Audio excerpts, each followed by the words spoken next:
বিধানসভা ভোটের আগে হঠাৎই সিভি আনন্দ বোসের পদত্যাগে রাজ্য রাজনীতিতে একেবারে তোলপাড় পড়ে গিয়েছে এবং সরাসরি কেন্দ্রীয় স্বরাষ্ট্রমন্ত্রীর উদ্দেশ্যেই কিন্তু আক্রমণ শানিয়েছেন মমতা বন্দ্যোপাধ্যায়। সোশ্যাল মিডিয়া পোস্টে তিনি লিখেছেন, পশ্চিমবঙ্গের রাজ্যপাল সিভি আনন্দ বোসের আচমকা পদত্যাগের খবরে আমি হতবাক এবং গভীরভাবে উদ্বিগ্ন। এই মুহূর্তে তার পদত্যাগের কারণ আমার জানা নেই, তবে বর্তমান পরিস্থিতি বিবেচনা করে আসন্ন রাজ্য বিধানসভা নির্বাচনের আগে যদি কিছু রাজনৈতিক স্বার্থ রক্ষার জন্য রাজ্যপাল কেন্দ্রীয় স্বরাষ্ট্রমন্ত্রী চাপের মুখে পড়েন, তবে আমি অবাক হব না।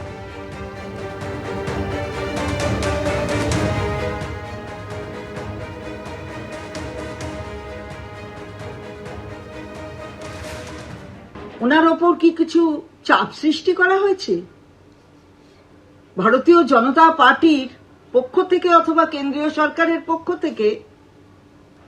এমন কিছু কি তাকে বলা হয়েছে যার জন্য তাকে পদত্যাগ করতে হলো? এর ভেতরে কি অন্য কিছু লুকিয়ে আছে? মানে এই যে সাপ্লিমেন্টারি লিস্ট বেরোনো, সেগুলো সময় মতো না বেরোক, এখানে একটু রাষ্ট্রপতি শাসন হোক, এরকম কি কোনো মনোবাঞ্ছা আছে কেন্দ্রীয় সরকার এবং ভারতীয় জনতা পার্টি? সিভি আনন্দ বোসের জায়গায় নতুন রাজ্যপাল নিয়োগ নিয়েও কেন্দ্রীয় স্বরাষ্ট্রমন্ত্রীর বিরুদ্ধে অভিযোগ করেছেন মমতা বন্দ্যোপাধ্যায়। সোশ্যাল মিডিয়া পোস্টে তিনি লিখেছেন, কেন্দ্রীয় স্বরাষ্ট্রমন্ত্রী আমাকে জানিয়েছেন যে RN রবিকে পশ্চিমবঙ্গের রাজ্যপাল হিসেবে নিযুক্ত করা হচ্ছে। তিনি এই বিষয়ে প্রচলিত রীতি অনুসারে আমার সঙ্গে কোনো আলোচনা করেননি। এই ধরনের পদক্ষেপ ভারতের সংবিধানের চেতনাকে ক্ষুণ্ণ করে এবং আমাদের যুক্তরাষ্ট্রীয় কাঠামোর ভিত্তির উপর আঘাত করে। কেন্দ্রকে সহযোগিতামূলক যুক্তরাষ্ট্রীয়তার নীতিগুলিকে সম্মান করতে হবে এবং গণতান্ত্রিক রীতিনীতি এবং রাজ্যগুলির মর্যাদা নষ্ট করে এমন একতরফা সিদ্ধান্ত নেওয়া থেকে বিরত থাকতে হবে। বিরোধী দলনেতা অবশ্য এই নিয়ে কোনো মন্তব্যই করতে চাননি। আবার কি বললাম, পদত্যাগ করলেন রাজ্যপাল সিভি আনন্দ বোস পদত্যাগ করেছেন,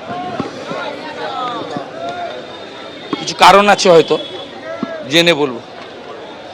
এই প্রসঙ্গে গতকাল ঘণ্টাখানিক সঙ্গে সমান অনুষ্ঠানে এসে অধ্যাপক রাজাগোপাল ধর চক্রবর্তী বললেন, সংবিধানের 155 ধারায় স্পষ্ট বলা আছে রাষ্ট্রপতির ইচ্ছে অনুযায়ী রাজ্যপাল পদে থাকবেন। এক্ষেত্রে কেন্দ্রের লিখিত মতামত লাগবে, রাজ্যের কোনো অনুমতির কথা বলা নেই।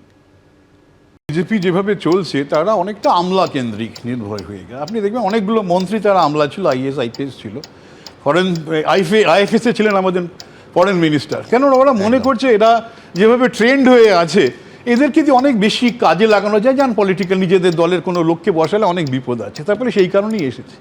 তবে প্রসঙ্গে বলা খুব প্রয়োজন, সংবিধানের 155 ধারা 155 ধারা পরিষ্কার বলে দিয়েছে রাষ্ট্রপতির ইচ্ছে অনুযায়ী গভর্নর পোস্টে থাকবেন, কেন্দ্রীয় সরকারের মতামত লাগবে ইন রাইটিং। কেন্দ্রীয় সরকার রাইটিং লিখিতভাবে জানাবেন তারা কী করছে। এখানে অন্য কোনো রাজ্যের কোনো অনুমতি নেবার কোনো কথা কিন্তু বলা হয়নি। যদিও আমরা জানি 1988 স্যার ক্যারিয়ার কমিশন এবং তারপরে পুঞ্চি কমিশন বোধহয় 2010 সাল হবে, তারা বলেছিল যে রাজ্যের সঙ্গে আলাপ আলোচনা করা দরকার। দেখুন মানে সংবিধানে এগুলো কেউ ইনকর্পোরেট করেনি, পরবর্তীকালে এত অ্যামেন্ডমেন্ট হয়েছে, সুতরাং যে আলাপ আলোচনা করতে হবে সেটাও কোনো বোধহয় সংবিধানে এই মুহূর্তে সংবিধানের যে পজিশন সেই অনুযায়ী প্রয়োজন হয় না। এবিপি আনন্দ, এগিয়ে থাকে, এগিয়ে রাখে।